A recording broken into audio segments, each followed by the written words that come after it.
ज्याप्रमाणे दरमहा तुम्हाला 1500 रुपये मिळत आहे, त्याचप्रमाणे छाननी प्रक्रिया,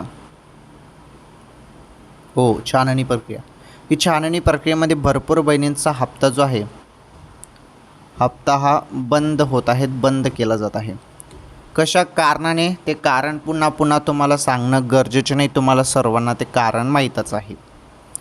4 चाकी वाहन वगैरे ते सर्व कारण मी तुम्हाला सांगितलं आहे. तर अशा बहिणींचा हप्ता बंद होत आहेत.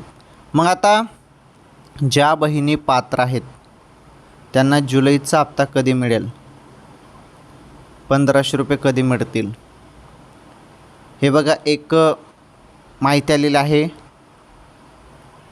जूनचा हप्ता मिळाला, जुलैचा हप्ता, आता जूनचा हप्ता तुम्हाला 5 जुलै रोजी मिळाला होता, बरोबर. त्यामुळे जुलैचा हप्ता पण तुम्हाला ऑगस्टमध्ये येऊ शकतो असं चित्र दिसून येत आहे, ऑगस्टच्या पहिल्या आठवड्यात.